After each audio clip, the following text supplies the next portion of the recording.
French economist Thomas Piketty is one of the world's leading voices on inequality.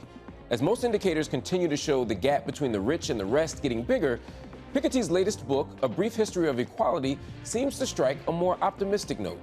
So can we see a future with less rather than more inequality? In an UpFront special, I'll ask renowned economist and author Thomas Piketty.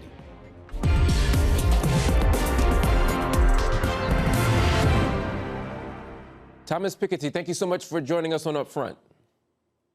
Yes, thanks for inviting me. Your latest book is a fascinating one. It's called A Brief History of Equality. And one of the things that stood out to me is that it's rather optimistic. You say that we as a society are on a long-term journey toward equality. At the same time, you acknowledge that inequality exists at what you call intolerable levels. But you also say that the path toward a more equal world is not a clean and neat one. It's not a linear one, but that we go through phases of regression and what you call identitarian introversion. What does that mean?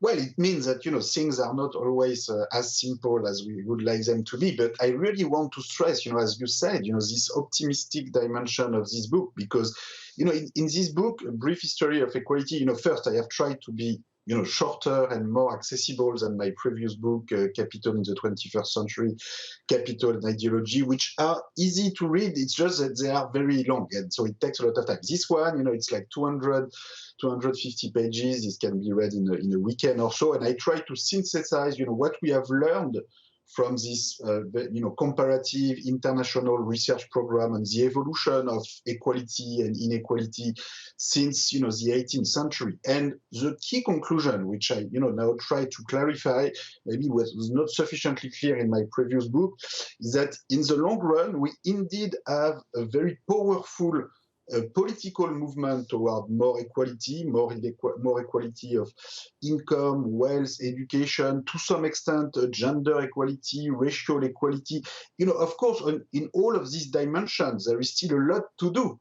But as compared to, where we were 2 centuries ago or 1 century ago, I really want to stress that through a sequence of major political transformation, fiscal transformation, social, legal, educational, electoral transformation, we have moved to a world that is both more equal and more prosperous. And in the long run, this rise of more economic, political equality is absolutely, impossible to separate from the rise of modern economic growth, modern economic prosperity. But you say that it's not as simple. Yeah. You say that it's not as simple as we would like. And it seems to me that one of the ways that it's not that simple is that there are these periods of regression, of retrenchment. There are these step backs. Talk to me about that. Yeah, well, I'm going to talk to you about that, but, I want to stress that indeed it's not simple, but in the end, in the long run, it has worked. But it has always been complicated. So just let me take an example. The process toward more equality starts very much at the end of the 18th century with, the abolition of the privileges of the aristocracy during the French Revolution, and also, the slave revolt in Saint-Domingue, which is the first major successful slave revolt in history. And this is, the beginning of the end of slave and colonial societies. Now, this process, the end of privileges and the end of enormous racial inequality has continued in the 19th century with the final abolition of slavery, the rise of voting rights, the rise of universal suffrage, at least for men. Then it continues in the 20th century with the rise of female universal suffrage, the independence of countries that were previously colonized, the end of apartheid, the civil rights movement in the US, the rise of social security, progressive taxation, and it continues today with, the Me Too movement, the Black Lives Matter movement. And, what all these examples have in common is that, it's never been simple. It's always been a complicated political process involving political mobilization, social struggles. So, the fact that it's not simple today and that you have a phase of regression and that it's complicated, it's always been like that. But in the end, the world has been moving in this direction toward more equality. And the key message from this book is that people who say that it's going to stop there and that we cannot make any more move toward more equality, and this has always been the sort of conservative view of the world, has always been, okay, we've made progress, but now that's enough. We don't want more equality. We've done already so much. So we're not going to go back to aristocracy. We are not going to go back to slavery. We are not going to go back when there was no social security. But that's enough. This is not going to continue. Well, in fact, this is going to continue. This is not going to be easy. It's never been easy. It will involve, enormous political mobilization, just like in the past. But in the end, there's a long-run sort of social demand for equality that is inseparable from modernity in general. And I think, especially at a time today where indeed we see regression, we see the war in Ukraine, we see enormous racial discriminations throughout the world, there are lots of problems. But I think it's also important to bring I have a question. I have a question about those message. In order to think about the future. Absolutely, absolutely. No, I have a question. I had a question about those problems that you raised, and I was thinking specifically about Trumpism. I was thinking about Brexit in the UK, of course, the rise of nationalism in India, all as examples. Are these the kind of moments that you would refer to as the regression? We're still on the long trek toward equality, but this is the one step back we take before we take the 2 steps forward. Yeah, no, these are the typical regression, indeed. But, what I want to stress is that these regressions, and you could also mention, in Europe, the xenophobic government being elected, even in Sweden, in Italy, and, in my country, in France, of course, there's a very strong xenophobic political movement. I think to a large extent, whether this is in the US, in Europe, in India, this is the consequence of the fact that we have stopped thinking about a different economic system and moving toward a more inclusive and egalitarian economic system. And if you stop thinking about changing the economic system, and if you tell people for 20 or 30 years that there is only one economic policy, that you cannot change the economic system, that governments, they just have to accept, the only one way of dealing with economic problem, and the only thing that government can do is to control their borders and their identity, then, of course, 20 years later or 30 years later, the entire political conversation is about border control and identity. But, this is constructed by the fact that we have stopped thinking about transforming the economic system. So this is what, I'm trying to bring back in the conversation. Because if you look at the 19th century or the 20th century, the rise of social security, the rise of progressive taxation, the rise of more equal political rights, both within countries at the world level, with independence movement. This didn't come just like this. These were fight, and this is also what brought positive mobilization. With popular mobilization in the name of universal objective and in the name of constructive change in the tax system, the social system. If you don't have anymore the hope of a positive universalist platform leading to more social and economic equality, then this is when identity gets back. One of the things you've laid out is a kind of big picture, long-term analysis of equality, right? You said that over centuries, equality has increased. And one of the best indices of equality growing is the economy. But when we look on a shorter term basis, that is to say 2 decades rather than 2 centuries, we see the gap between those who have and those who don't, between the rich and the poor, going the other way.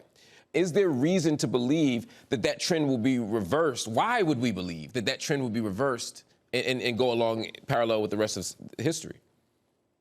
Well, first of all, there are dimensions of equality where we've continued to make progress in the past 20, 30 years. If you look at gender equality or racial equality, I mean, it's not that the situation is perfect today, but 30 years ago it was even worse. For sure. But I'm just thinking specifically about economic equality. Yeah. Yeah. No, for sure. But that's part. That's part of socioeconomic equality.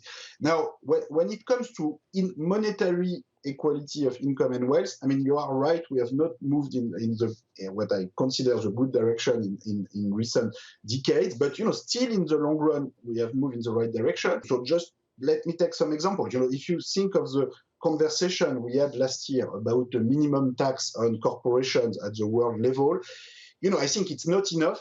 There are lots of problems with this, but this is not a conversation that we were having 10 years ago. If you think of the presidential campaign in the United States in 2020, you had two candidates for the Democratic Party, Elizabeth Warren and Bernie Sanders, and together they were having almost half of the vote in the Democratic primary, and in fact more than half of the vote if you look at the voters, at the young voters, and I'm not talking just the very young. If you just take the voters below 50, they had a big majority. These two candidates were proposing to introduce, progressive wealth tax on billionaire with annual tax rate up to 5-10% per year on billionaire. This is something I was advocating in my book Capital in the 21st Century in 2014, but I can tell you at that time, I remember I had a public discussion with Elizabeth Warren in Boston, and she told me, wow, that's too much, there's no way.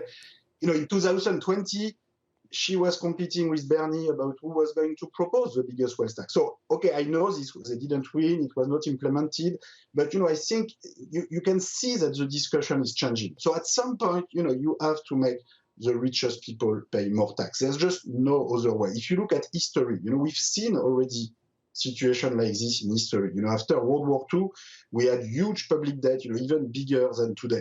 And in every country, you had to take, but the sky will fall. But sir, the sky will fall is what the rich tell us. They say that if we pay more taxes, we will stop experimenting, we'll stop investing, we'll stop creating jobs, and the entire world will collapse.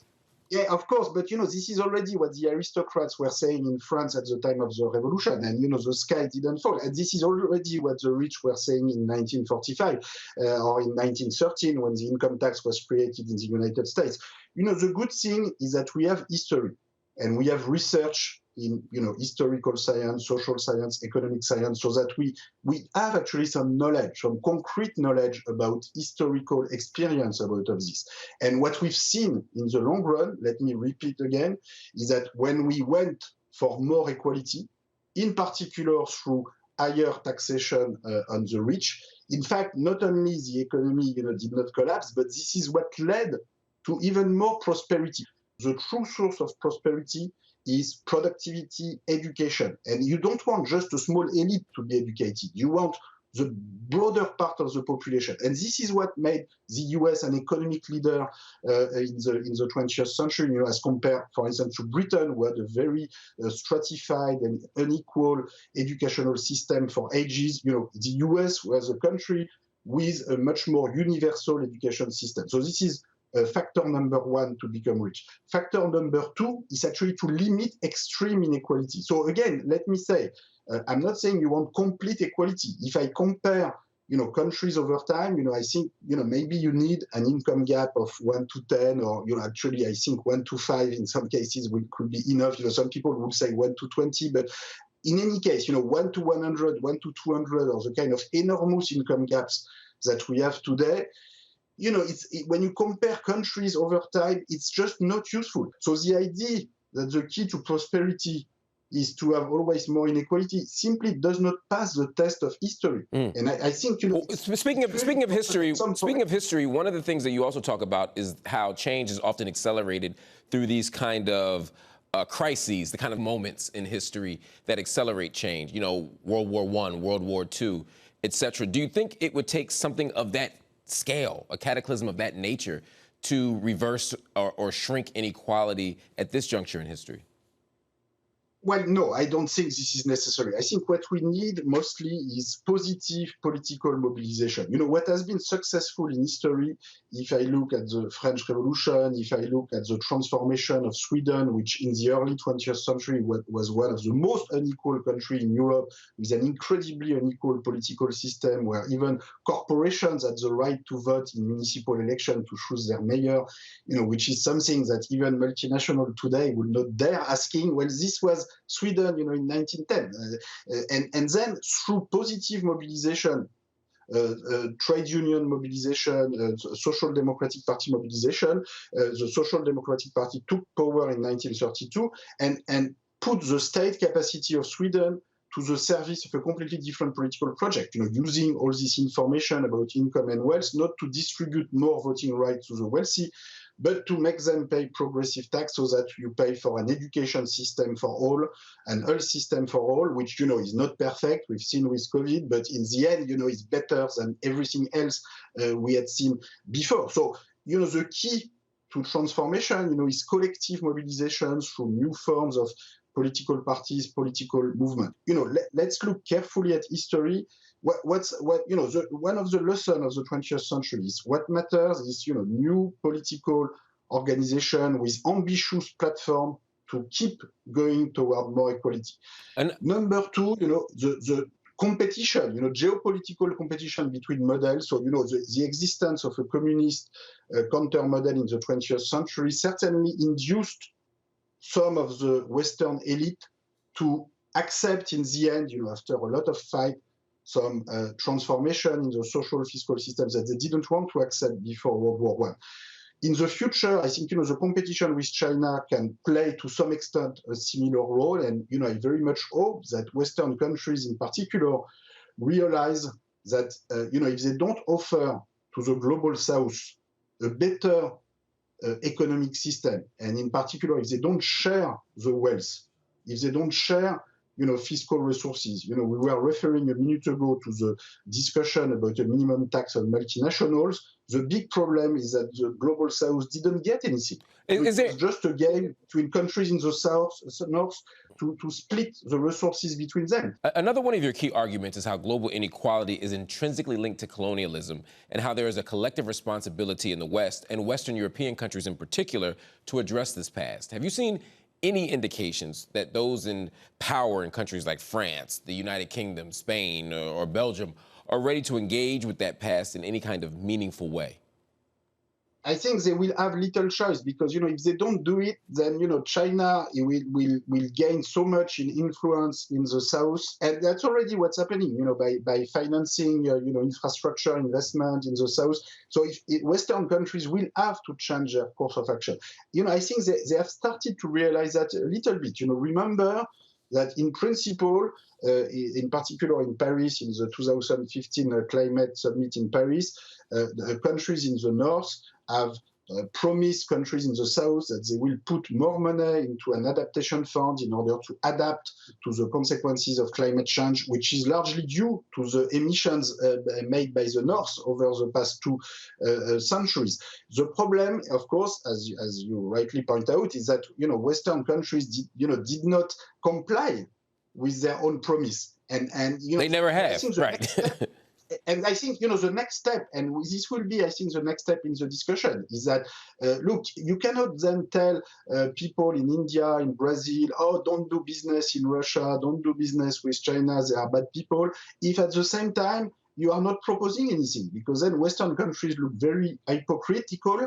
And I think, if they want to get some leverage in world politics, they will have to change their attitudes, because, after all, rich countries would not exist without poor countries and without a system of division of labor and global exploitation of natural resources, human resources, sometimes in a very brutal manner in history, as we all know. And, all the richest economic actors in the world today, multinationals, billionaires.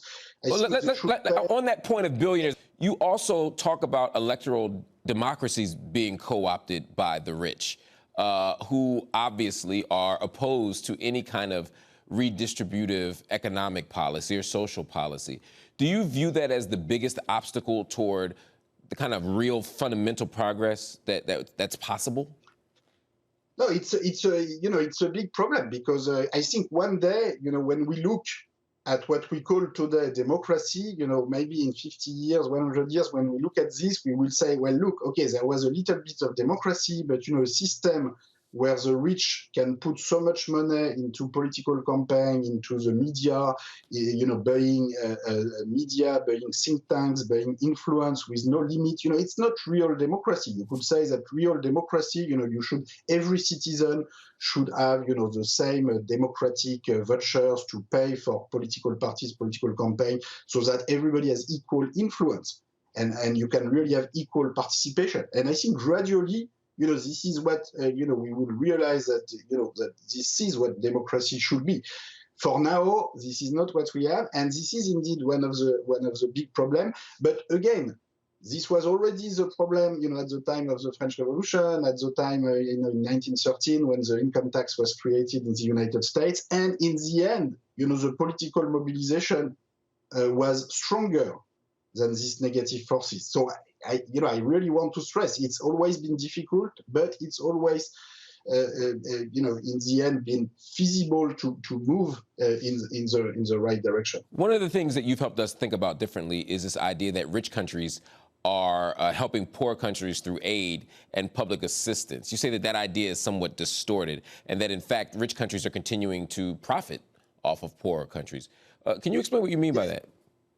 Well, what I mean by that is simply that the outflow of profits and capital income outside of poor countries and going to the north, to the big private companies of the north, is actually larger than the inflow of official public aid. So I think we need to have a complete view of the transfer around. And more generally, rich countries will not be rich today without this world system of, division of labor and global exploitation of resources that we've had for 2 centuries and that we keep having today. When I hear, rich countries who say, oh, there's a refugee crisis, in Afghanistan, in Mali, wherever, but, that's very far from us, the neighboring countries should take care of that. Okay, but when there's some, oil field or some uranium in Niger and France needs to get the uranium, the Western countries will be there the next morning, even if it's 10,000 kilometers away to get the resource. So, this is the kind of hypocrisy I'm talking about. And I think the solution we will get at some point is that the wealthiest, the most prosperous economic actors in the world, so I'm not talking of poor citizens in rich countries, I'm talking of the wealthiest economic actors in the north, typically the largest multinationals and the wealthiest billionaires. They will have to pay, part of their tax will have to be distributed to all countries, in proportion to their population and in proportion maybe to their exposure to climate change and global warming. And, at some point, I think it would just not be acceptable to see year after year rich countries, not respecting what they have said about putting more money in adaptation fund. And so I think the only solution is to get to an automatic mechanism where you don't have to renegotiate and to beg each year, please, can you give me the money that you said you will give me? That simply cannot work for very long. So the solution is simple, technically. We have started last year to have this discussion on the minimal tax of corporations. So, this shows that this can be done. The only difference, but that's a big difference, is that part of the tax revenue on multinationals and billionaires must be distributed not only to the north, but also to countries in the south.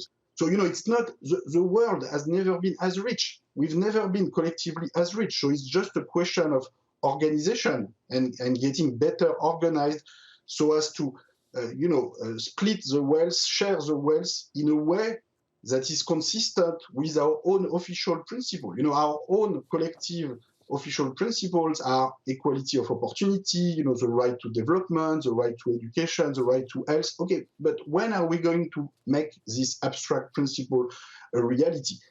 And what the method I propose is relatively simple. Let's look at what happened in the past. Let's see, all the positive transformations, the rise of social security, the rise of progressive taxation that happened in the 20th century, and let's try to put them further at the international scale and in an even more ambitious manner for the decades to come.